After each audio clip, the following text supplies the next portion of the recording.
본 1절에 이렇게 말씀하고 있죠. 형제 사랑하기를 계속하라. 형제 사랑하기를 계속하라 라고 했는데요. 사랑이 뭘까요? 우리는 사랑에 대해서 잘 알고 있다라고 생각하고 있는데요. 과연 사랑은 뭘까요? 사랑에 대해서 헬라 사람들은 사랑에 대해서 잘 알지 못했기 때문에 사랑을 분석을 했습니다. 분석을 했더니 세 가지로 분석이 되더라고요. 에로스의 사랑으로 나누었고, 필레오의 사랑으로 나누었고, 그 다음에 아가페의 사랑으로 나누었어요. 또 어떤 사람에 의해서는 하나 더 추가되죠. 근데 보통 성경에서는 이 세 가지가 나오더라고요.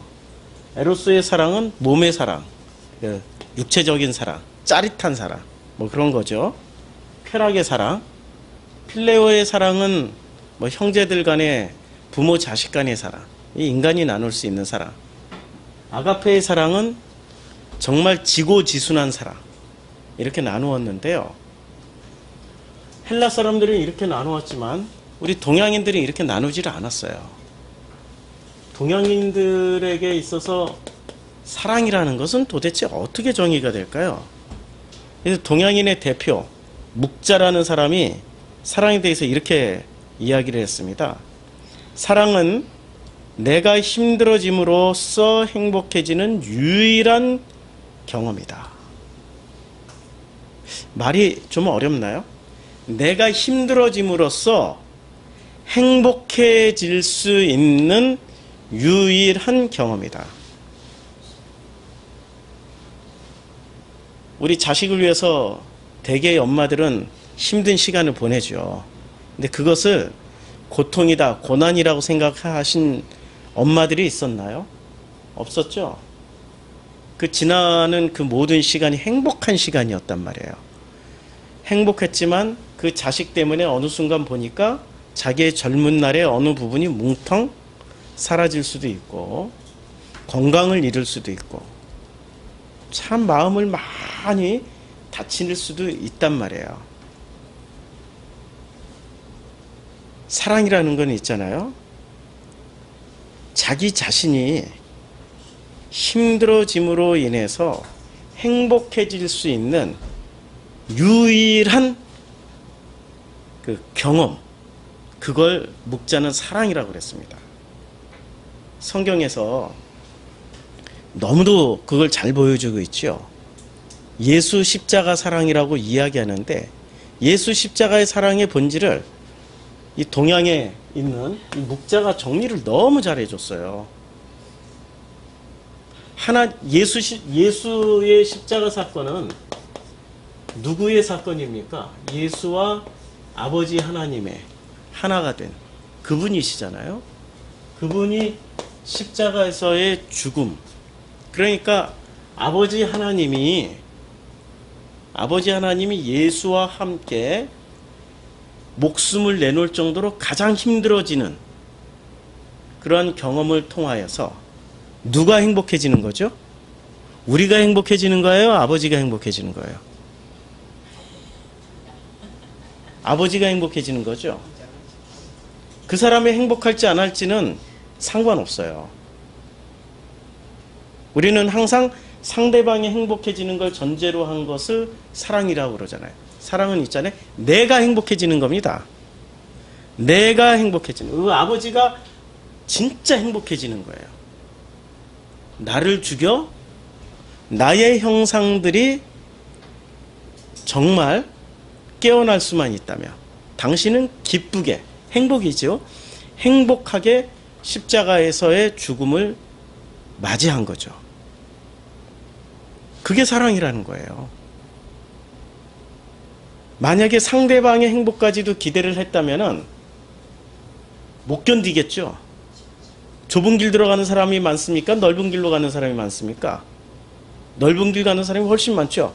아버지의 사랑을 모른 채 아버지를 배신하는 사람이 훨씬 많아요. 만약에 사람들에게 그런 행복을 기대했다면 어떻게 될까요?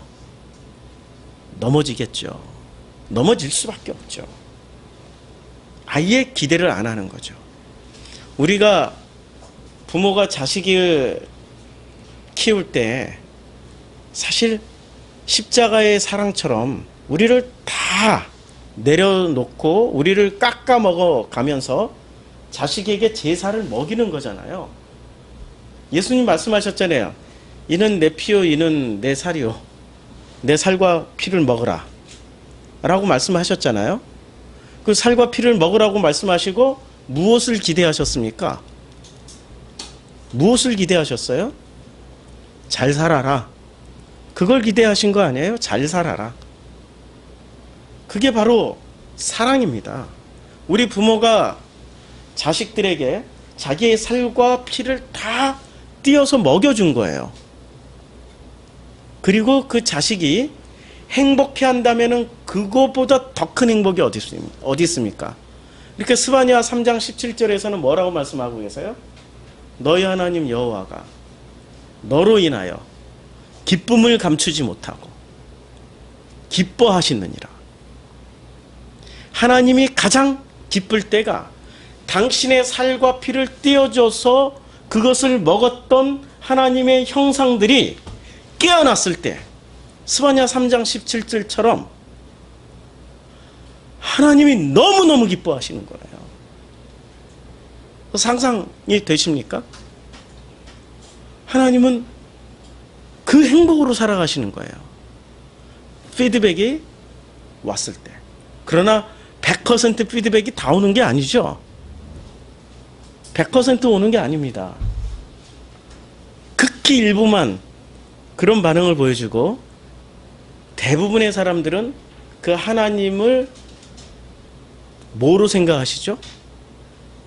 하나님을 행복의 수단으로 생각해버리는 거죠. 행복의 조건으로 생각해서 하나님을 이용해 먹잖아요. 그래도 우리 하나님은 기쁘게 이용당하십니다. 너희가 무엇을 구하든지 내가 다 주겠다. 무엇을 구하든지 속에는 어떤 내용도 들어가 있어요? 나를 죽여도 돼. 나를 팔아먹어도 돼. 나를 배신해도 돼. 그런 말이 들어가 있는 거 아닙니까? 나를 짓밟아도 돼. 그 말씀이 들어가 있는 거예요. 대단한 자기 죽음으로 또 그분은 이 시간을 보내고 계세요. 그런데 그 중에 극히 일부가 반응을 보여주는 거예요. 그 형상이 깨어나는 겁니다. 하나님의 형상이 깨어나서 하나님의 그 품속에 들어가는 겁니다. 내가 너희 안에 너희가 내 안에 함께 먹고 마시며 살아가는 그런 시간이 되는 거죠. 그럴 때 우리 하나님은 너무나도 기쁜 겁니다. 상상도 할 수 없을 만큼의 그 기쁨과 충만함으로 이 온 우주에서 울려 퍼지는 그 황홀한 노래를 천군 천사들과 함께 부르고 계실지도 모릅니다. 우리가 자녀들을 대할 때 그렇게 대해야 되겠죠. 100%를 기대하고 내가 해준 만큼 너희도 해야 돼. 그래야 내가 행복해져. 그건 사랑일까요? 아닐까요? 그는 그냥 인간의 사랑일 뿐이죠. 아버지의 사랑은 아닙니다. 아버지의 사랑은 100%의 피드백이 안 와도 되는 거예요. 그냥 그럼에도 불구하고 그들이 원하는 것을 끝까지 또 해주시는 참 놀라운 사랑이죠. 그래서 주님은 이렇게 말씀하시는 거예요. 이는 내 살이요 이는 내 피니 내 살과 피를 받아 먹으라. 살과 피라는 말에는 단순히 빵과 포도주라는 이런 눈에 보이는 걸로 빵과 포도주라는 눈에 보이는 걸로 대체할 수 없는 생명이 들어간 겁니다. 생명을 받아 먹으라고 말씀하신 거죠. 근데 사람들은 그 생명을 받아 먹질 않고 무엇만 받아 먹어요? 눈에 보이는 빵과 포도주만 요새 말로 처묵처묵하고 있습니다. 처묵처묵. 처묵처묵이라는 거는 진짜 밉상이 그냥 밥상 앞에서 미워 죽겠는데 어쩌면 그렇게 잘 처먹어. 그냥 처묵. 예? 그런 말이죠. 참 우리의 모습이 어쩌면은 처묵처묵하는 사람일지도 모르는 거죠. 정말 아버지의 그 의도대로 살과 피는 생명 아닙니까? 그 생명을 받아 먹으라고 그랬는데 생명은 받아 먹지 않고 이 보이는 것들로만 배불리는 처묵처묵하고 있는 거죠. 마태복음 4장 4절에서는 이렇게 말씀하고 있습니다. 우리 광야에서의 시험인데요. 시험하는 자가 예수께 나와서 물어봐요. 이르되 내가 만일 하나님의 아들이거든 명하여 돌들로 떡덩이가 되게 하라. 예수께서 대답하여 이르시되 기록되었으되 사람이 떡으로만 살 것이 아니여 하나님의 입으로부터 나오는 모든 말씀으로 살 것이다 라고 말씀하고 있습니다. 두 가지를 말씀하고 있죠. 지금 사탄은 무엇을 먹으라고 말씀하고 있어요? 그냥 처묵처묵하라고 말씀하고 있어요. 처묵.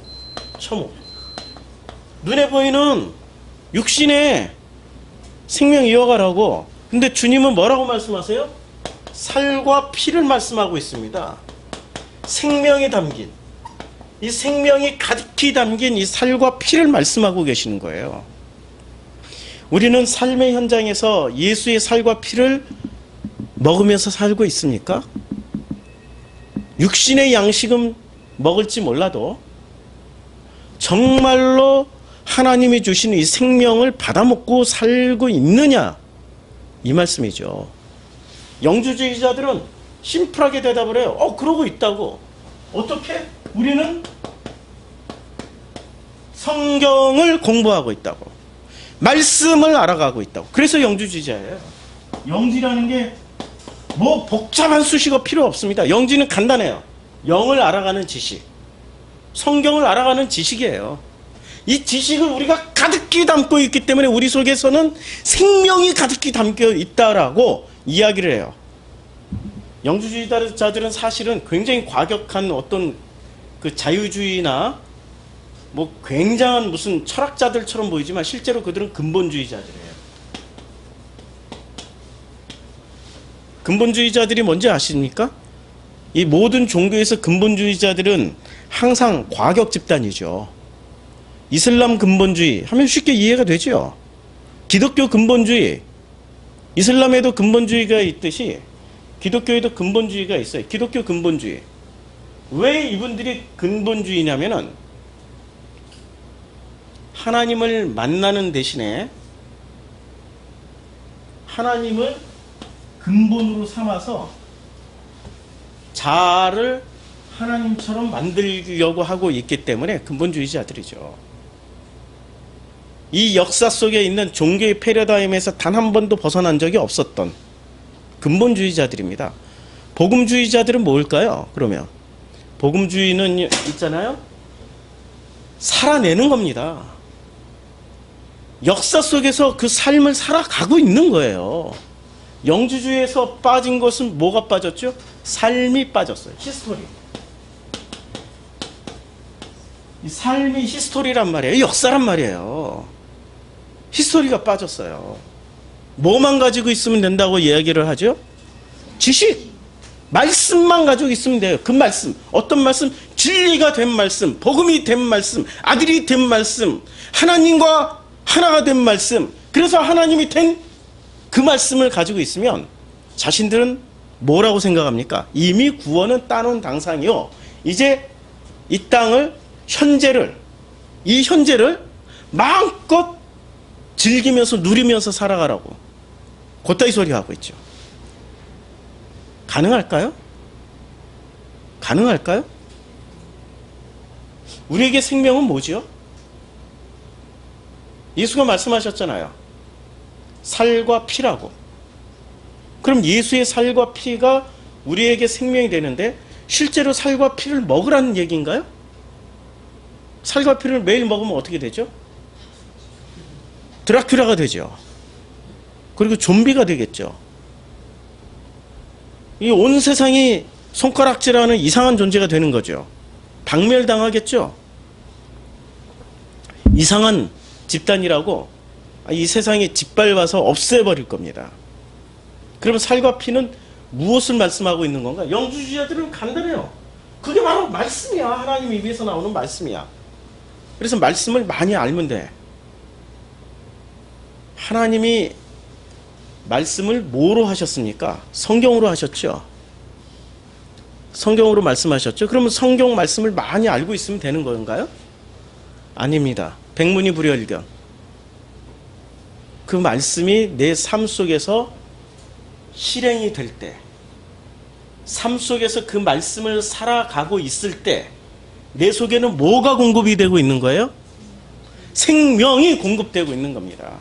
한 그루의 나무가 그 자리에서 1000년을 버티고 꽃을 피워내고 있다는 것은 아직도 죽지 않고 생명이 공급되고 있기 때문에 한 그루의 나무에서 봄이 되면 싹이 피고 여름이 되면 열매가 맺히고 가을이 되면 수확이 되고 겨울이 되면 죽은 것처럼 모든 잎을 또 다 떨구어 버려요. 그러다가 봄이 되면 또 살아납니다. 생명이 들어가 있는 것은 나무와 같은 거예요. 죽은 것처럼 보이지만 때만 되면 피워내는 것들이 있습니다. 때만 되면 피워내는 것들이 있어요. 그게 생명이란 말입니다. 그런데 말씀을 알고 말씀을 가지고 있는 것들은 봄, 여름, 가을, 겨울이 없지요. 잘 생각해 보세요. 봄, 여름, 가을, 겨울이 있어요? 없어요. 항상 뭐가 나와요? 24시간 내내 말씀만 줄줄줄줄줄줄 나와. 말씀만 줄줄줄줄줄 나온다니까요. 그럼 뭐가 어디 고장 난 거죠? 아니 24시간 나올 수 있다는 고장 난 거예요. 정상이 아닌 거죠. 그렇죠? 아니 이상한 패러다임이 지금 갇혀 있어요. 영주주의라는 패러다임에 갇혀가지고 알기만 하면 된다라고 생각하는. 그래서 그것을 이렇게 입으로만 고백하면 된다라고 생각하는 사람들. 아닙니다. 삶으로 살아내야 되는 거죠. 그래서 예수는 삶으로 살아내셨어요. 어떻게 살아내셨습니까? 예수님이 보여준 희한한 그 삶이 있습니다. 예수님은 뭐로 오셨죠? 말씀이 육신이 돼서 오셨죠? 그렇죠? 말씀이 육신이 돼서 오셨는데 그 말씀이 육신이 돼서 오신 그분이 자신을 뭐라고 고백을 했습니까? 마지막에 제자들에게 이는 내 살이요 이는 내 피요 내 살과 피를 먹으라고 먹이러 오신 거예요. 그래서 예수님이 태어날 때 침대에서 태어나지 않고 짐승들의 밥통에서 태어났습니다. 구유에서 태어났다는 게 짐승의 밥통에서 태어난 거 아닙니까? 먹이로, 자기는 먹히러 오신 거예요. 먹으러 오신 분이 아니시라니까요. 먹히러 오셨어요. 그리고 그분은 사형 내내 무엇을 하셨어요? 먹이셨어요. 먹이셨다니까요. 배고픈 사람들에게 오병이어로 먹이시고 7병이어로 먹이시고 가는 곳마다 밥상 차려서 같이 밥 먹으시고 삭개오 오늘 내가 너희 집에 유하겠다. 삭개오가 뭐 했겠어요? 예수님이 오신다 그러니까 제일 먼저 내가 가지고 있는 재물을 다 팔아서 아니 절반을 팔아 가난한 자들에게 나눠주고 내가 토색한 것이 있다면 속여서 빼앗은 것이 있다면 4배나 갚겠습니다. 그리고 남는 돈 가지고 뭐 했어요? 밥상 차렸죠. 밥상 차렸죠. 가는 곳마다 밥을 드셨어요. 마지막 잡히시던 그날 밤에도 제자들과 함께 밥을 먹었고 그리고 그 밥을 특별하게 먹여주셨어요. 누구한테? 자기를 팔아 넘길 자한테. 특별하게 떡을 떼어가지고 직접 그 그릇에다가 넣어주셨어. 먹으라고. 직접 넣어주셨다니까요. 유다에게 떡을 주시면서 뭐라고 말씀하셨어요? 이는 내 피요 이는 내 살이다. 영주주의 자들은 그 말씀을 들을 때 얼마나 당황스럽겠어요. 그럼 내가 알고 있었던 지식이 뭐야? 떡을 받는 순간 그 사람들은 한 번도 본질을 생각해 본 적이 없는 사람들이야. 떡을 받는 순간, 떡을 받아들고 내가 알고 있었던 그 신령한 영적인 이 지혜가, 지식이 다 뭐였지? 그냥 이 떡 한 덩어리 먹고 다 이루어진 거야? 너무 허무하잖아. 그동안 내가 쌓아놨던 지식과 그 밟아왔던 이 놀라운 이 공부의 과정은 다 뭐야? 배설물이었어? 배설물 맞죠? 사도 바울이 그래서 나는 배설물처럼 버렸노라고 그랬잖아요. 배설물처럼 못 버린 유다는 어떻게 했어요? 그 떡을 받고 탁 내려놓고 이건 아니야! 내가 알고 있는 하나님은 이거 아니야! 나는 그동안에 예수를 따라다니면서 예수에게 모였던 이 수많은 헌금들을 가지고 얼마나 가난한 사람들을 나눠주고 어려운 사람들을 도와주고, 나는 그게 내가 가지고 있는 그 믿음의 전부였고 내가 알고 있는 지식의 전부였는데, 아니 이 떡 하나 주고 밥 먹으라고? 너무 슬픈 거죠. 내려놓고 결심해버린 거예요. 팔아먹어야 되겠다. 저런 것은 없어져야 된다. 저런 것은 죽어야 된다니까? 결국에는 예수를 못 박아 죽인 사람들이 누구였죠? 지식을 가진 자들이었어요. 지식을 가진 자들은 지금도 예수를 죽이고 있어요. 자기 지식, 자기가 알고 있는, 자기가 굳건하게 믿고 있는 그 지식이 예수를 죽이고 또 죽이고 또 죽이고 하는 그 짓을 되풀이하게 돼 있습니다. 그들이 바로 영주주의자들이에요. 그럼 예수가 그 떡을 먹이시고 어떻게 했어요? 십자가에서 죽으셨죠. 그리고 부활하신 후 요한복음에 의하면 제자들에게 최초로 나타났을 때 뭐부터 하셨어요? 갈릴리 방바다에서 밥을 먹이셨죠. 자, 요한복음 뭘 한번 볼까요? 요한복음 21장에 이렇게 주님이 이렇게 하셨어요. 9절에 육지에 올라와 보니 숯불이 있는데 그 위에 생선이 놓였고 떡도 있더라. 예수께서 이르시되 지금 잡은 생선을 좀 가져오라 하시니, 11절 시몬 베드로가 올라가서 그물을 육지에 끌어올리니 가득 찬 큰 물고기가 153마리라. 이같이 많으나 그물이 찢어지지 아니하였더라.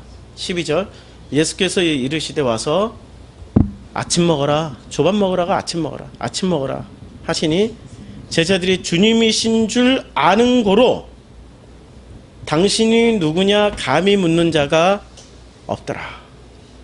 지금 이 장면은 예수를 배신했던, 아주 그동안에 수없이 배신했던, 그리고 버리고 도망간 그 마지막 완결편입니다.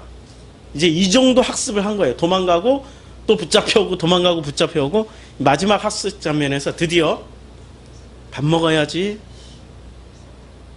아무 말씀 없이 주님 말씀하신 거, 밥 먹어야지. 이미 밥상 다 준비해 놓고 밥 먹어야지. 사랑하는 아내 혹은 사랑하는 엄마가 안 피곤하겠어요? 사람인데 똑같이 일하고, 남자보다 더 일 많이 하죠. 또 집에 와서 살림하고 설거지하고 청소하고 얼마나 피곤해요. 그런데 아침에 졸린 1시간이라도 더 자고 싶고 10분이라도 더 자고 싶은데 일어나서 식구들 밥상을 차려줍니다. 세수도 하지 못한 채 머리는 부스스하고 졸린 상태에서 움직이고 있으니 빠릿빠릿하게 못 움직이고, 그러나 그 식구들을 위해서 밥을 준비하고 있어요. 근데 남편이 일어나, 아이 당신 세수도 안 하고 이게 꼴이 뭐야? 마음을 아는 건가요?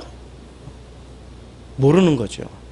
자식들이 일어나가지고, 아이씨 밥이 이게 뭐야? 밥맛 없어 죽겠네. 뭐를 못 본 거죠? 밥만 보고 그 그 자기의 피곤함과 고난을 이겨내고 가족들한테 밥 한 끼 먹이려는 그 사랑을 못 보는 거예요. 자기가 힘들어짐으로 인해서 행복해질 수 있는 그 체험을 어머니가 하고 있는데, 아내가 하고 있는데, 그게 사랑이란 말이에요. 지금 주님이 얼마나 할 말이 많겠어요. 이 배신자들아, 너희들이 나를 그렇게 배신했어? 어? 할 말이 많죠. 아무 말씀 안 하시고 주님이 아침밥상 탁 차려놓고 이 12절에 21장 12절에 밥 먹어. 근데 밥을 먹고 있던 제자들이, 밥 먹어 소리에 와서 밥을 먹고 있던 제자들이 아무 말을 못하는 거예요. 침묵의 밥상입니다. 누가 건드리기만 해도 눈물이 툭 떨어질 것 같아. 아니, 먹는 것 자체가 그 전에 먹었던 그냥 빵과 떡이 아니라니까요. 그 전엔 밥 먹으려, 아, 좋아요, 맛있어요, 뭐 이렇게 어쩌고 저쩌고 막 먹는데, 그날 먹었던 그 밥은 진짜 예수의 살과 피를 먹고 있는 거예요. 형태는 밥이지만 진짜 예수의 그 마음 중심에서 나오는 그것을 지금 먹고 있는 거예요. 감히 아무 말도 할 수가 없는 거예요. 묻지도 못하는 거예요. 13절에 예수께서 가셔서 떡을 가져다가 그들에게 주시고 생선도 그와 같이 하세요. 이 장면은 어디서 나오는 장면이죠? 요한복음 13장에 마지막 그 만찬, 최후의 만찬에서 하셨던 장면 그대로 재현하시는 거예요. 떠나가시기 전에 모습 그대로 떡을 가져다가 그들에게 주시는 거예요. 그때는 떡을 가져다가 누구에게만 줬어요? 가룟 유다에게만 줬죠. 이제는 누구한테 주세요? 나머지 제자들에게 다 일일이 갖다 주시는 거죠. 그런데 가룟 유다는 예수의 살과 피, 생명을 받고 어떻게 했습니까? 자기가 알고 있는 지식이 있는 거로 그 지식을 실천하러 나갔죠. 그런데 지금 이 제자들은 어떻게 됐어요? 자기의 믿음과 자기의 지식이 무너진 자리에서 그걸 먹을 수밖에 없었던 거예요. 그 떡을 다 일일이 갖다 먹이시고 예수가 이렇게 말씀하십니다. 15절. 그들이 조반 먹은 후에 예수께서 시몬 베드로에게 이르시되, 요한의 아들 시몬아, 내가 이 사람들보다 나를 더 사랑하시느냐?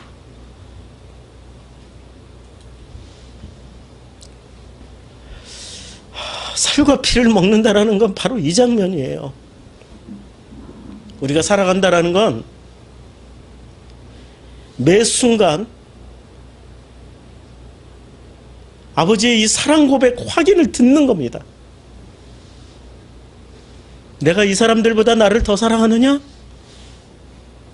이 말씀이 내 속에서부터 끊임없이 되물어지는 것이 우리의 히스토리란 말이에요. 우리의 삶입니다.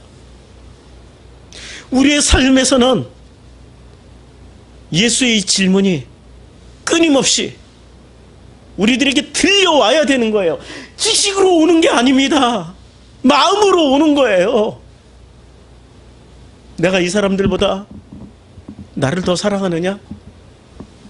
식사기도는 거창하게 해줘. 식사기도 하라 그러면은 어떤 사람은 진짜 눈치 없게 식사기도를 10분씩이나 해요. 영화 박하사탕에서 그거 보여주잖아요. 설경구랑 같이 살았던 김여진이 손님들 다 모셔놓고 그 손님들 앞에서 식사기도를 하잖아요. 근데 식사기도 하는데 아주 즐거운 자리였어요. 식사기도를 하는데 김여진이 절실한 아주 기독교인으로는, 하나님 아버지, 이 음식을 주시고 감사하고 이게 통곡이 시작됐어요. 10분을 막 울면서 기도를 하는 거야. 밥 먹으러 온 사람들이 서로 눈치만 보고 있어. 설경구 기도 듣다가 말고 밖으로 확 나가버려.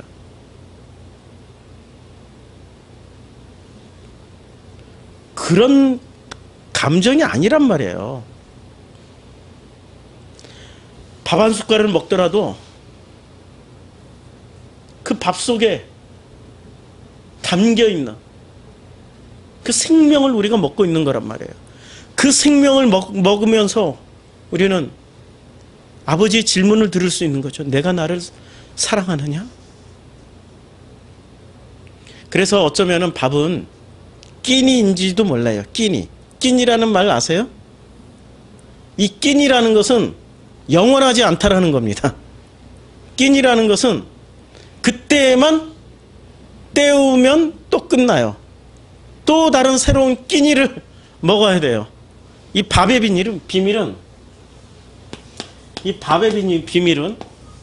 이제까지 내가 50살을 살았다고 50년 동안 밥을 먹은 게 새로 오는 그 끼니 앞에서는 무력화가 돼요. 50년 동안 먹은 것으로 내가 50년을 버티며 살 수 있을까요? 한 1년을 버티면서 새로운 끼니를 안 먹고 내가 버틸 수 있을까요? 없죠. 그래서 하나님은 우리에게 끼니라는 걸 주셨어요. 밥 먹을 때마다 뭐 하라고? 이 장면 생각을 하고, 조밥 먹은 후에 예수께서 시몬 베드로에게 이르시되 요한의 아들 시몬아, 내가 이 사람들보다 나를 더 사랑하느냐? 근데 놀랍게도 한 번만 묻지를 않으세요. 3번씩 물으세요. 3번이라는 건 끝까지 묻겠다는 거야. 다가올 끼니 앞에서는 이제까지 먹었던 밥이 다 소용이 없습니다. 우리는 이 끼니를 위해서 2가지의 삶을 살잖아요. 끼니를 만들기 위해서 그야말로 살고 싶지 않은, 하고 싶지 않은 일을 하는 수밖에 없잖아요. 또 이 끼니를 위해서 우리는 수없이 많은 사람들이 자기를 훈련하고 연단하잖아요. 공부하고 자격증 따고. 그런데 이 끼니를 누가 책임진다고 그랬어요? 근데 왜 아버지한테 안 맡기세요? 한번 물어볼게요. 아버지한테 이 끼니를 맡겨본 적 있어요? 단 한 번도 없죠. 아버지가 우리에게 밥을, 이 모든 살아있는 생명체에게 이 밥을 끼니로 주신 거예요. 1끼니, 2끼니, 3끼니, 4끼니, 5끼니, 129끼니, 235만 07끼니, 이런 끼니로 주신 거예요. 아무리 먹어봐야 그 끼니가 다가올 수밖에 없는 공포로 주신 거예요. 그 끼니를 마주할 때마다 사람들은 아버지를 생각하는 게 아니라 자기 생명만 생각해. 목숨 부지하려고. 목숨은 있잖아요. 성경에, 우리 한글 성경은 아주 재미나게 번역을 했는데, 한글 성경은 목숨하고 생명하고를 별도로 분류해서 번역을 했어요.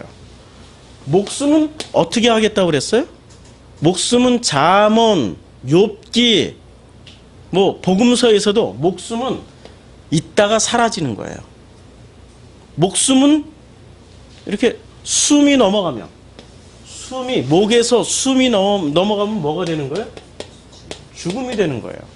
생명은 있잖아요. 분리를 했어요. 목숨하고 생명은 영원한 걸로 분류를 해놨어요. 우리는 이 목숨을 위해서는 살지 몰라도 이 끼니 앞에서 목숨을 생각하지 생명을 생각하지는 않아요.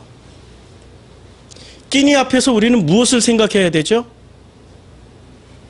우리는 이제까지 이 끼니 앞에서 목숨만 생각하고 살았던 존재였어요. 생명을 마주치라고, 생명을 생각하고 생명을 받아들이라고 주님이 우리에게 밥을 끼니로 주신 건데, 그 몇 끼니 때마다 우리는 생명보다는 목숨을 생각하며 그 끼니를 위해서 살았던 거죠. 그런데 그게 바로 역사였어요.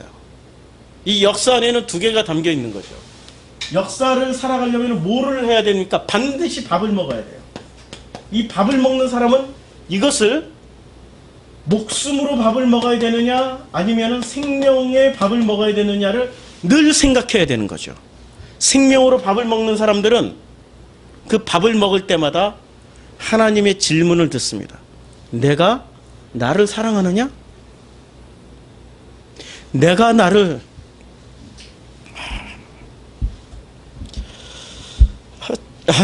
죄송합니다.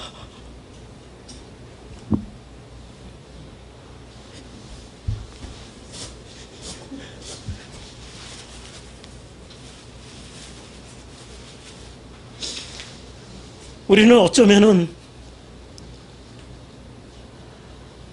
매번 밥을 먹을 때마다 아버지께 물어본 적도 없고 아버지의 그 질문을 들어본 적도 없는 사람들이었죠.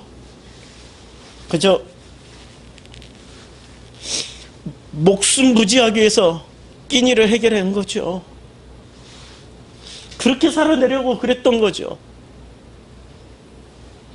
나의 지나온 과거를 되돌아봤을 때 목숨 부지하기 위해서 먹은 밥그릇만 쌓여있는 사람이 있고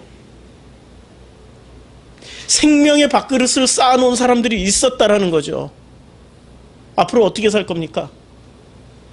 목숨 부지하기 위한 밥그릇만 쌓아 올리면서 살 것입니까? 그걸 바벨탑이라고 얘기를 하잖아요. 생명의 밥그릇을 쌓아야죠. 그런데 그 생명의 밥그릇에 뭐라고 말씀하세요? 사랑이란 키워드가 들어가 있는 거예요. 주님은 생명의 밥을 먹는 사람에게 물어보세요. 사랑하느냐? 큰일 났네. 내가 이 사랑이란 단어만 나오면 계속 눈물이 나네요. 참, 이거 어떻게 하겠습니까, 이거? 내가 나를 사랑하느냐?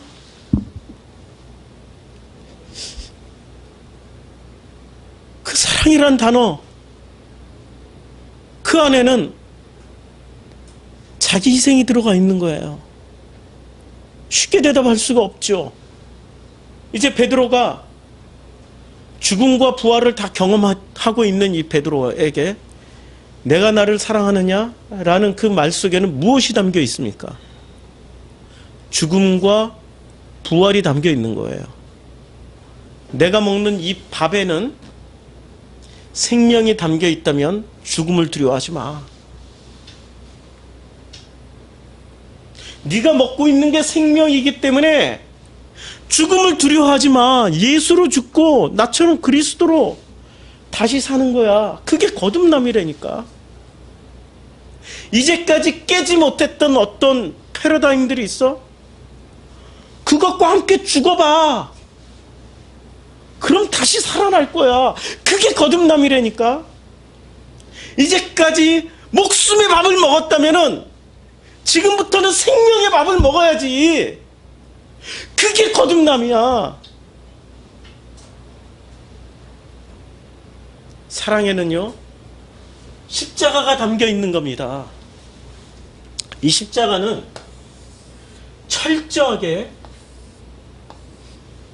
자기를 고난 속에 집어넣음으로 말미암아서 스스로가 행복해지는 거예요. 스스로가.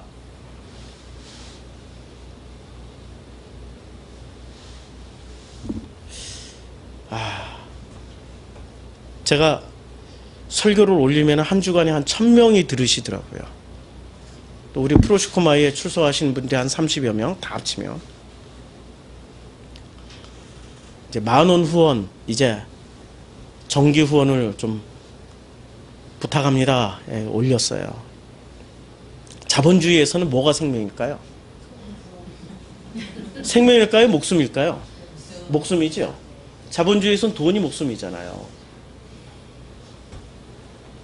어떤 그 성도들은 그런 요구를 하세요. 아니, 목사님도 돈 벌면서 주일날만 설교하시잖아요. 돈 벌면서 하셔요. 그 뭐 다른 목사도 그렇게 요새 하는 목사들 많던데 그게 여러분들에게 유익할까요? 그러면 누구에게 유익한 거예요? 돈 벌려고 한 성도들은 유익한 거죠. 헌금 안 해도 되니까. 그렇죠? 누구의 유익을 구하고 있는 거죠? 그럼 누가 먼저 목숨을 생각하고 그런 말을 하는 거예요? 나도 목숨이니 나도 좀 먹고 살자. 너도 일하면서 그런 게 깔려 있는 거죠. 제가 직장 생활하고 세상에 나가서 사회생활 하다가 다시 돌아왔을 때는 한 가지 결심을 했어요. 다시는 돌아가지 않겠다. 왜? 재미가 없으니까. 거기는 그냥 목숨 부지하려고 사는 사람들의 그 터예요. 생명을 전하려고 하면은, 생명을 나누려고 하면은, 나에게 전부는 생명이 기쁨이란 말이에요. 그래서 다시 목회를 하기 시작했고, 그 목회를 하는 그 행복은 상상도 할 수 없을 만큼이에요. 정말 행복해요. 근데 다시 목숨을 부자하라고 돈 벌으라고 그러면 그냥 나는 목숨 내놓을 거예요. 그냥 내 목숨 내놓고 지난 4년 동안 그렇게 살아왔어요. 근데 그랬더니 제가 지치더라고요. 뭐가 문제인가 봤더니 시스템이 문제야. 우리 교회는 시스템이 없잖아요. 여전도회, 남전도회, 뭐 청년회, 주일학교 어떤 시스템이 하나도 없어요. 심지어는 무슨 당회도 없지, 뭐 전교인 총회도 없지, 뭐 원래라고 하나 겨우 만들어놨는데 그것도 원래 만들자마자 또 많은 사람들이 훌딱 떠나가 버렸어요. 그런 거 만든다고. 시스템을 뭘 만들 수가 없어요. 시스템이 없으니 뭐가 유지가 안 됩니까? 목숨 부지가 안 되는 거예요. 그냥 제가 그냥 있는 그대로 말씀드려요. 목숨 부지가 안 되는 거예요. 목숨 연명이 안 되는 거예요. 누구를 깎아먹고 살아야 돼요? 제 살 깎아먹고 내 뼈를 깎아먹고 살아야 되는 거예요.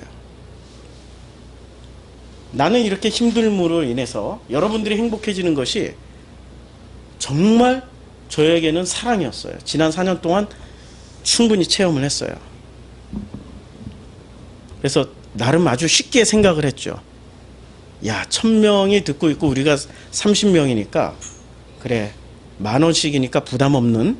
요새 대한민국에 돈 10,000원 없어가지고 한 달에 돈 10,000원 없어서 죽고 사는 사람, 목숨이 왔다 갔다 하는 사람 없잖아요. 내 목숨은 왔다 갔다 하지 않는데 마음이 왔다 갔다 하더라고요. 돈 10,000원에 야, 지난주에 그걸 제가 한 몇 주 올렸어요. 그리고 지난주에는 또 그런 설교도 했잖아요. 야, 한 주간에 200명이 안 들어버려. 200명이 툭 떨어져 나가.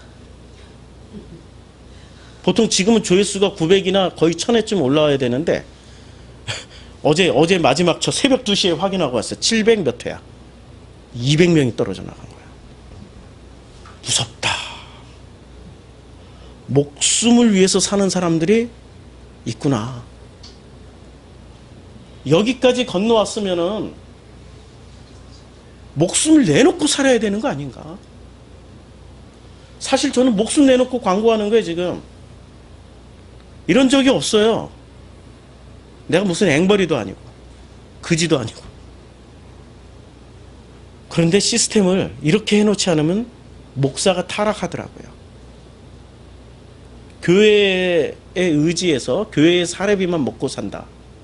좋은 일이죠. 건강한 교회죠. 그런데 목사가 있잖아요. 교회에 의지해서 그 교회의 성도들이 주는 사례비에 길들여지기 시작하면은 어떻게 되겠습니까? 그렇죠. 그들이 원하는 설교를 해줘야 돼요. 독립을 시켜야죠.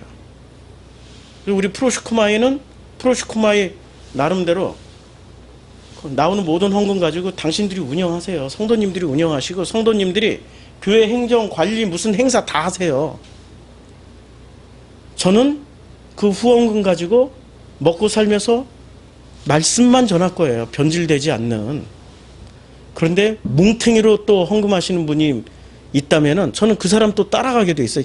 자본주의에 목숨을 부지해야 되는, 목숨과 생명을 동시에 살아갈 수밖에 없는 인간이기 때문에 그 끼니 앞에서 그 사람의 눈치를 또 보게 돼 있고 한 번이라도 더 연락을 하게 되고 한 번이라도 더 애정을 쏟게 돼 있어요. 그래서 그냥 대한민국에서 최소 단위 10,000원 평등하게 누구한테 특별하게 하지 않고 저는 200명만 확보됐으면 좋겠어요. 그냥 200명을 평등하게 보면서 그분들의 눈높이로 말씀을 전하고 싶어요. 프로시코마이가 지금 홍보가 안 돼가지고 아침에 제가 확인을 해봤더니 인터넷 성도님을 향한 메시지인 줄 알고 당신들은 안 하고 있었어요. 지난주에 불이 나게 이렇게 홍보가 돼가지고 그래도 10여 명 이렇게 후원이 들어왔어요. 프로시코마이만 해도 30여 명 힘이 되잖아요. 아니 그동안 우리 성경 공부를 했고 지나갔던 사람만 다 합쳐도 벌써 100명은 넘겠다. 근데 이 소리를 하는 순간 어떻게 됩니까? 목숨을 붙잡은 사람들은 어떻게 되죠? 여러 가지 이유를 대는 거죠. 이 마음으로 읽어내지 못하고 뭐로 읽어요? 자기 밥그릇으로 먼저 생각하는 거야. 자기 밥그릇. 자기 밥그릇으로, 인간은 모든 근본은 밥그릇으로 계산한다니까요. 밥그릇으로. 밥그릇 싸움이고 밥그릇 뺏기고 밥그릇 더 많은 밥그릇으로 확보하기 위해서 지금 이 세상을 살아가고 있는 거 아닙니까? 안 그런가요? 목회자들도 왜 세습을 하는데요? 자기 밥그릇 안 뺏기려고. 새로 오는 전혀 모르는 어떤 목사한테 자기 밥그릇을 안 뺏기고 원로로서 자기 밥그릇을 유지하기 위해서 세습하는 거 아닙니까? 이 땅의 모든 원리는 밥그릇이에요. 목숨의 밥그릇이냐 생명의 밥그릇이냐. 무슨 밥그릇으로 살아가겠어요? 목숨의 밥그릇으로 살아가는 사람들은 이렇게 묻는 거죠. 이렇게 물어요. 하나님, 나 잘했죠? 이걸로 하나님께 영광 돌리니까 너무 나 잘했죠? 그러나 생명의 밥그릇으로 살아가는 사람들은 자기가 하나님께 고백하는 것이 아니라 주님이 우리에게 물어오십니다. 내가 나를 사랑하느냐? 이 질문을 들어야 되는 거죠. 사도행전 1장 21절부터 22절에 보면은 이 제자들이 되는 조건, 사도가 되는 조건이 나와요. 이제 가룟 유다가 이제 그분이 돌아가셔서 자리가 비었단 말이에요. 12를 채워야 돼요. 그래서 12를 채우기 위해서 사람을 뽑으려고 보니까 조건을 내세워요. 이렇게 조건을 내세웁니다. 이러함으로 요한의 세례로부터 우리 가운데서 올려져 가신 날까지, 그러니까 예수님이 세례 때부터 시작해서 승천하실 때까지 주 예수께서 우리 가운데서 출입하실 때, 우리라고 그랬어요. 우리 가운데서 출입하실 때 항상 우리와 함께 다니던 사람 중에 하나를, 우리, 그러니까 예수님이 빠져도 돼요. 요한복음에 보면 요한복음 7장에서 예수님 빠져 있는데 자기네들끼리만 다닌 것도 우리예요. 지금 예수님 없이. 이 우리라는 말은 이해를 잘 하셔야 됩니다. 우리와 함께 다니던 사람 중에 하나를 세워 우리와 더불어 예수께서 부활하심을 증언할 사람이 되게 하여야 하리라. 그래서 조건은 뭡니까? 사도의 조건은 세례 때부터 부활 승천 때까지 예수와 함께 했던 사람들, 그리고 우리와 함께 했던 사람들. 예수와 함께예요? 우리와 함께예요? 그렇죠. 여기서 중요한 거는 예수는 빠져도 돼요. 우리, 그 무리, 이게 성경에서는 몇 명쯤 된다고 그랬어요? 최대 인원 몇 명? 예? 500명. 500에서 몇 명을 추렸어요? 70인을 추렸죠. 70인에서 몇 명을 추렸어요? 12명 추리고 12명에서 또 몇 명 추렸어요? 3명. 베드로, 베드로, 야고보, 요한. 3명 추렸어요. 500명이라는 그룹이 존재하고 있어요. 이 중에서 뽑자는 얘기예요. 근데 이 경험을 안 한 사람이 자기가 사도라고 그러면은 그 사도라고 인정할 수 있을까요? 이 조건이 이렇게 있는데 이 단이 낮아가지고 바로 잘못 디뎠어요. 아니 사도라고 인정할 수 있을까요? 인정 안 해주죠. 인정 안 해주는데 바울은 자기를 끝까지 뭐라고 우겼습니까? 그럼 자격 미달이죠. 지금 바울은 자격 미달이에요. 근데 바울은 사도로서의 자격 미달인데 끝까지 자기가 사도라고 우기고 다녔어요. 이 시점에서 질문을 하나 던져보죠. 바울에게 사도라는 호칭이 왜 필요했을까요? 아니, 근본적인 질문이에요. 아주 그냥 심플하게. 정통성, 그렇죠. 정통성이 필요했던 거예요. 그러면 사도들이 정통성을 인정을 해줬을까요? 안 해줬을까요? 안 해줬다는 얘기예요. 사도대 바울이 끊임없이 정통성 싸움을 하고 있었어요. 정통성 싸움의 하이라이트는 어디서 나타날까요? 고린도전서 1장에서 나타나죠. 고린도전서 1장에서 보면은 이렇게 1장 12절. 자, 내가 이것을 말하거니와 너희가 각각 이르되 나는 바울에게, 나는 아볼로에게, 나는 게바에게, 나는 그리스도에게 속한 자라. 지금 무슨 싸움입니까? 정통성 싸움이에요. 이게 분열이 일어났던 거죠. 그런데 신약 성경의 대부분은 누가 썼어요? 바울이 썼어요. 그럼 기독교는 누가 만들어 놓은 거예요 지금? 바울이 만들어 놓은 거예요. 바울의 로마서가 기독교의 반석이 되어버린 겁니다. 히브리서가 첫 시간에 제가 뭐라고 말씀했어요? 두 개의 신학이 있다고 그랬죠.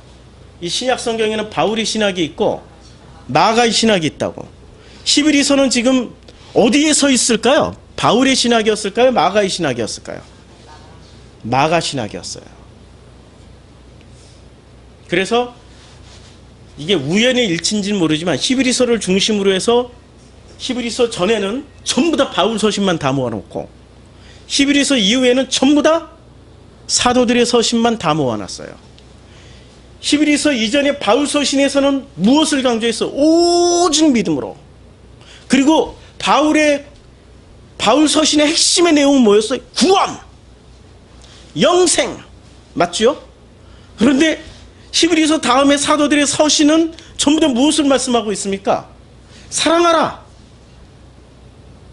구원이나 영생 얘기 별로 안 한다니까. 사랑하라. 그리고 싸워라. 무슨 얘기입니까? 히스토리를 얘기했어요. 삶을 얘기하고 있다니까요. 바울에게는 삶이 뭉텅 빠졌어요. 무엇을 얘기해요? 목숨에서 생명으로 건너가라는 얘기는 했어. 그런데 이 목숨과 생명이 어떻게 이 역사를 살아가는지는 얘기를 안 해줬다니까. 왜 얘기를 못했을까요? 예수하고 밥을 안 먹었기 때문에. 아주 심플해요. 예수하고 밥을 안 먹었다니까. 밥을 먹어본 적이 없어. 사도들은 바울보다 훨씬 더 무식할 수가 있어요. 머리도 안 좋고 공부를 해본 적도 없어요. 그런데 사도들이 가지고 있는 대단한 장점은 뭐였습니까? 밥을 같이 먹었다라는 거예요. 밥을 먹었어요. 밥을 먹으면서 무엇을 체험한 거예요? 사랑을 체험한 거예요. 저는 우리 엄마 돌아가실 때 참 마지막 장면에 제가 아직도 생각하면 눈물 나요. 우리 엄마를 보낼 때 참 위로의 말, 행복의 말, 엄마가 있어서 행복했어. 엄마가 나를 낳아줘서 참 감사해. 엄마가 있어서 사랑이 뭔지를 알았어. 엄마가 있어서 그 어렵고 힘든 시절 엄마가 있어서 그냥 어렵고 힘든다라고 생각해 본 적이 없었어. 이런 말 해주고 마지막 장면에서 그런 말을 해드렸으면 얼마나 좋았을까요? 전혀 반대의 말만 다 했어요. 완전히 거꾸로 말했다니까요. 완전히 거꾸로.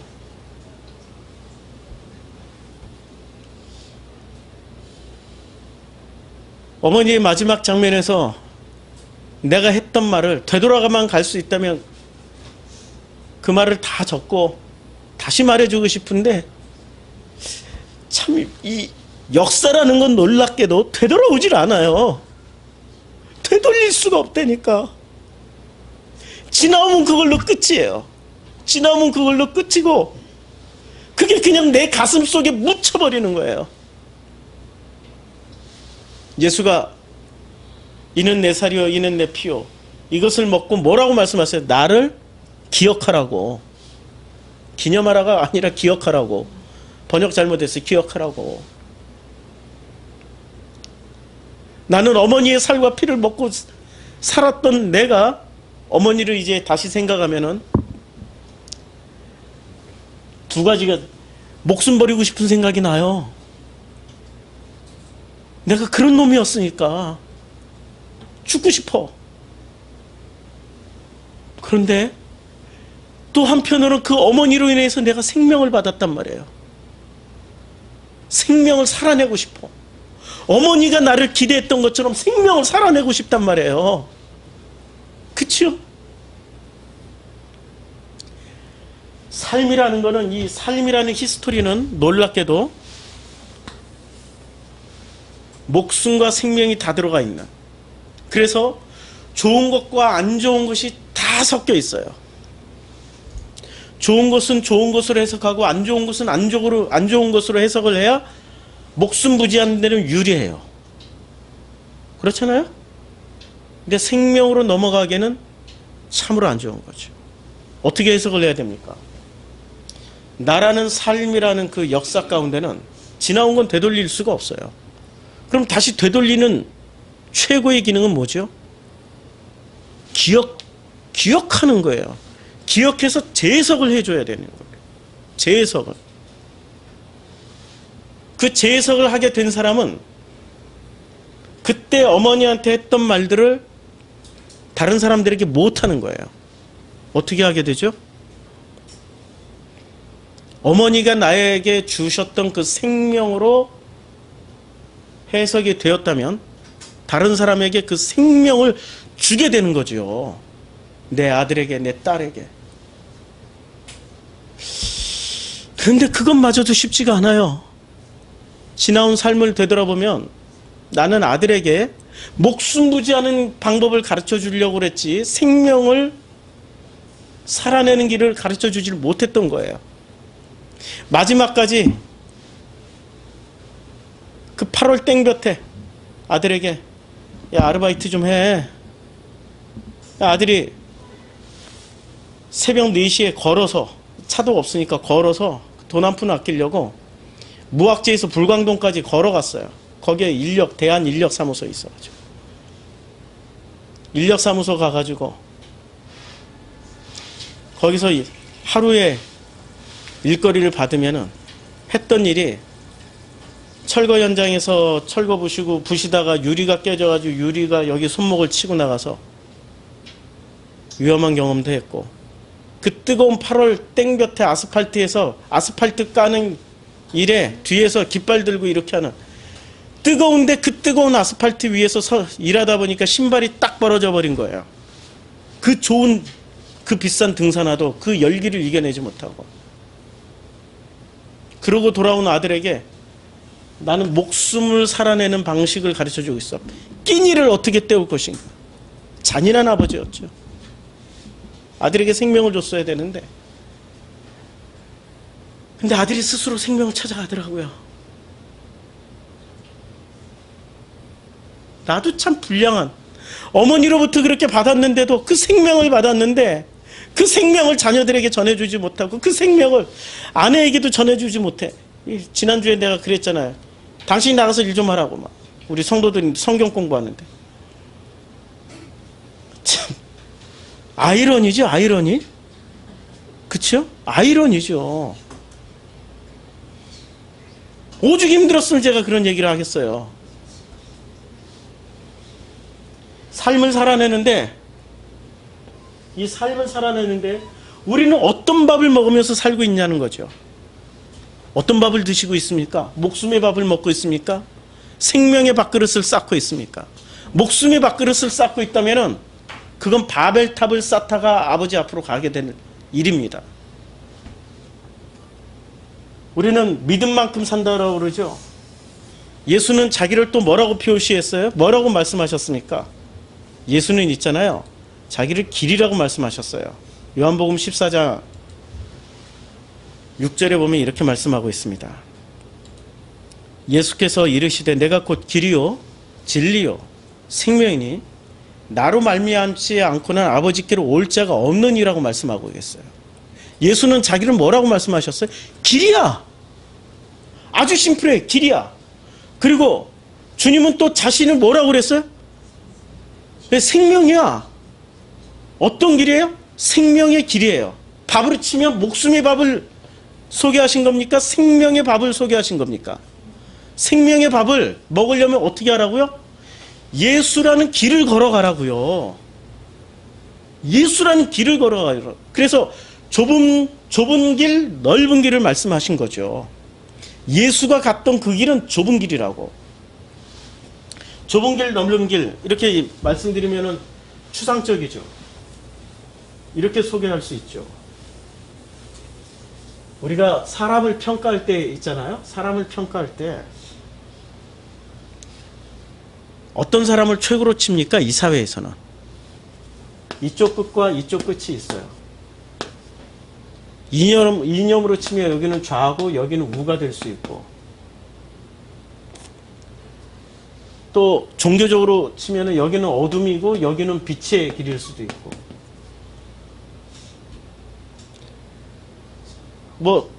설명할 게 되게 많죠. 그런데 사람들이 이 끝에 몰려있는 사람들이 많습니까? 아니면 이 중간에서 가는 사람들이 많습니까? 중간. 세상은 딱 이 중간만 가라고 그래요. 중간만 가라고. 특히 군대 갔다 온 남자들은 알아요. 요 끝에 서 있으면 얼마나 고통스러운지, 얼마나 힘든지. 재수 없으면은 요 끝에 줄 잘못 서 있다가 쭉 자르잖아. 앞에서 몇 줄 앞으로 나와. 그리고 자기가 상상도 할 수 없는 어떤 것들을 시켜버리잖아요. 그러니까 항상 군대 갔다 온 남자들은 중간만 서 있으려고 그래요. 중간만 가려고 그래요. 이 중간에 서 있는 사람들은 자신을 뭐라고 생각할까요? 자신을 뭐라고? 선이요, 착함이요, 옳음이요. 이 중간만 가면은 뭐라고 생각을 해요? 목숨을 부지할 수 있다. 그러니까 이게 근본인데, 목숨을 뭐로 바꿔요? 슬쩍 마인드 컨트롤 해가지고 성경 구절 몇 개 가지고 슬쩍 바꿔요. 생명의 길을 가고 있다. 이게 지금 이렇게 가는 사람이 훨씬 많죠? 넓은 길은 뭐라고 그래요? 길이 넓고 편하니까 그 길을 찾는 사람들이 많다고. 어쩌면 이 양극단을 가는 사람들이 주님을 더 빨리 만날 수도 있어요. 주님을. 50대 50의 확률이잖아요. 예수님이 여기에 딱 매달렸어요. 십자가에 매달렸을 때 이쪽 편 강도와 이쪽 편 강도 중에 누가 구원받았어요? 예? 오른편이죠? 예, 언제나 오른편이라고 생각하시면 돼요. 오른이니까 오른. right잖아요. 여기는 right가 영어로 옳다란 뜻이잖아요. left는 언제나 이게 인정을 못 받았잖아요. 좌빨 막 이래가지고. 예, 이게 언제나 인정을 못 받았단 말이에요. 50대 50이야. 가운데 가는 사람들은 100% 구원을 못 받아요. 그런데 양극단에 있으면은 50%는 구원받아요. 주님이 뭐라고 그랬어요? 여기 있는 사람한테 너 오늘 나와 함께 낙원에 있을 거야. 그렇죠? 어쩌면은 이 양극단에 서본 사람들이야말로, 양극단을 가고 있는 사람들이야말로 주님의 말씀이 더 잘 들려질지도 몰라요. 가운데 가는 평범하게 아무 일도 없었다, 아무 일도 없는 것처럼 그렇게 사는 것이 최고의 가치관인 것처럼 살아가는 이 가운데 삶을 살고 있는 사람들, 이 가운데의 삶을 살고 있는 사람들에게 주님 한마디 하세요. 나는 길이요 진리요 생명인데 너희들은 결코 나의 길을 가고 있지 않아. 교회 안에 이쪽에 있는 사람들은 교회 가면 어떻게 될까요? 왕따 당하죠. 따당하죠. 교회 안에 제일 많은 사람들이 어디 쪽을 살아가고 있는 사람들이 여기. 부모들이 다 이렇게 가르쳐줘. 극단으로 가지 말라고. 교회 다니는 부모일수록 더더욱 더 많이 가르쳐줘. 극단으로 가지 말라고. 근데 주님은 자신을 길이라고 그랬고 좁은 길이라고 그랬어요. 분명히 이 길은 아닐 겁니다. 그래서 출애굽하라고 그런 거예요. 어디 쪽으로든 출애굽을 해봐. 그럼 거기가 광야가 될 거고 그 광야에서 내가 너희들을 인도할 거야. 가르쳐 줄 거라니까. 가르쳐 준다고. 그런데 이 모든 것은 무엇에 의해 덮여 있어요? 아버지의 사랑에 의해서 덮여 있어요. 근데 그 판단 기준을 누가 하고 있는 거예요? 이쪽에 있는 사람은 이쪽에 있는 사람 비판하죠. 이쪽에 있는 사람은 이쪽에 있는 사람 비판하죠. 그런데 이쪽에 있는 사람 양쪽 다 비판해버리죠. 비판하지 말라. 너희가 판단하는 그대로 너희는 아버지 앞에서 그대로 판단 당하리라.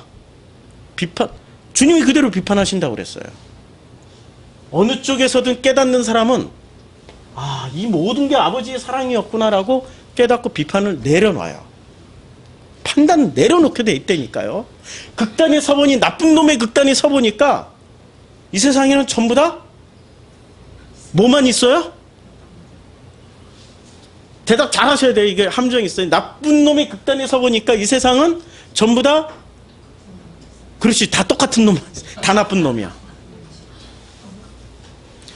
요 극단에 서보면은 대답 잘 하셔야 돼요. 여기에 서보면은 다 나쁜 놈만 있어요. 아세요? 예. 자기만 옳고 나머지 다 나쁜 놈이야. 자기 빼고. 예. 여기는 그러죠. 자기만 빼고 다 나쁜 놈이야. 그러니까 여기는 나도 나쁜 놈이고 여기는 나만 빼고 다 나쁜 놈이야. 아세요? 그럼 여기 있는 사람들은 어떻게 세상을 판단할까요? 여기만 좋은, 나머진 다 나빠. 누가 구원받기에 가장 적합할까요? 예? 여기는 회개 가능성이 무지 높죠.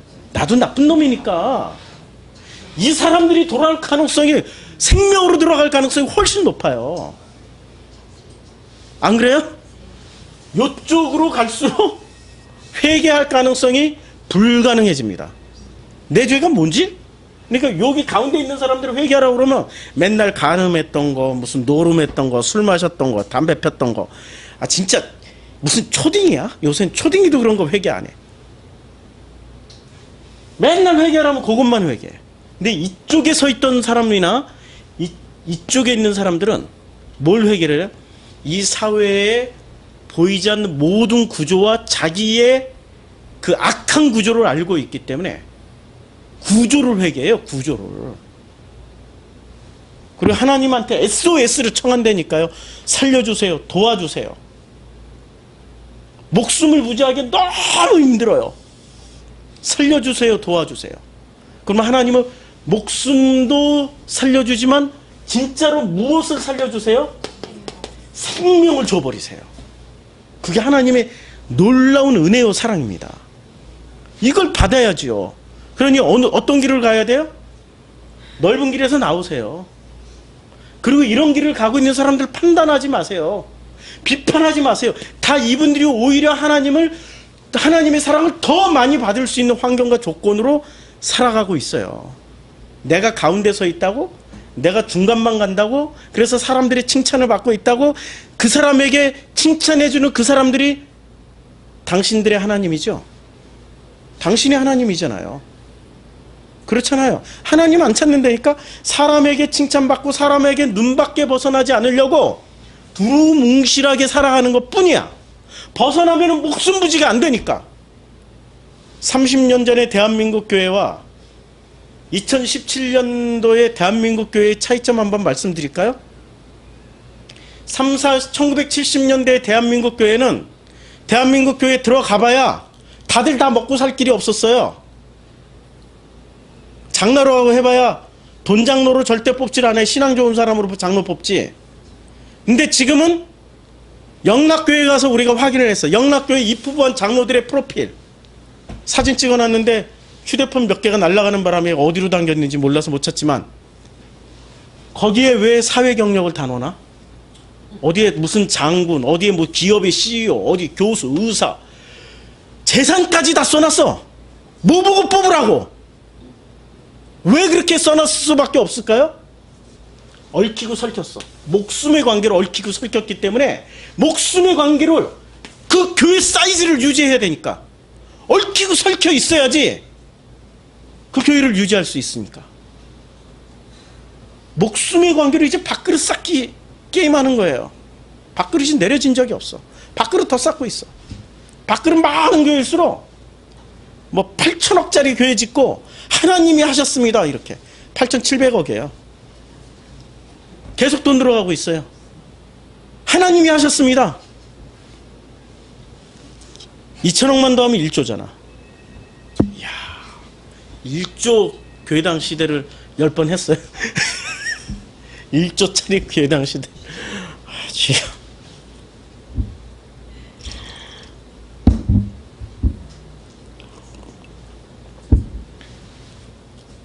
무엇을 위해서 살고 있지요? 목숨인가요? 생명인가요? 주님은 끝까지 나의 길을 가는 것은, 예수의 길은 예수께서 이르시되 내가 곧 길이요 진리요 생명이니 생명의 길이라고 그랬어요. 그리고 예수의 그 길을 걷지 않으면은 결코 아버지께로 올 자가 없다고 그랬어요. 목숨의 길을 걷지 마세요. 생명의 길로 가십시오. 부끄럽고 초라해지고 그냥 앵벌이 같이 저처럼 지금 앵벌이 하고 있잖아요. 아니 앵벌이 하고 있잖아요. 지금 솔직히 얘기하면 오죽했으면 앵벌이의 길을 가더라도 생명의 길로 가고 있다면은 부끄러운 길이 아닙니다. 목숨의 길에 서지 마시고 목숨의 밥그릇을 자랑하지 마십시오. 그것을 아무리 탑처럼 높이 쌓아 올렸어도 하나님은 한 방에 허물어 버리시는 주님이십니다. 생명의 밥그릇을 쌓으시기를 주님의 이름으로 축원합니다. 기도하겠습니다. 아버지 하나님, 참 우리 앞에 두 개의 길이 놓여 있습니다. 하나는 생명의 길이요, 하나는 목숨의 길이요. 목숨의 길에서는 사람들을 의지하고 사람들의 눈치를 살피며 사람들이 하나님처럼 되어 있기 때문에 그 사람들의 판단, 비판, 정죄가 자기의 밥그릇을 좌지우지하고 있다는 걸 알고 있어서 그들의 눈치를 보고 삽니다. 생명의 길로 들어선 사람들은 아버지만 보고 삽니다. 아버지의 그 사랑에 목말라서 그 사랑에 목이 메어서 그 사랑만 구하고 삽니다. 그러다 보니 목숨의 길을 가고 있는 사람들이 자기를 합리화시키기 위해서 생명의 길을 가는 사람들에게 수없이 많은 판단과 정죄와 말도 안 되는 소리로 그 사람들을 만들어가고 자기네들을 정당화시키고 있습니다. 그래서 좁은 길이라고 말씀하시는지도 모르죠. 좁은 길 가고자 하는 이 모든 사람들에게 주님, 당신의 사랑을 늘 확인시켜 주시고 나라는 인생의 히스토리 가운데 이제는 그 모든 억울함이 재해석이 되어서 생명으로, 기쁨으로, 행복으로 충만하게 축복하여 주시옵소서. 예수님의 이름으로 기도드렸습니다. 아멘.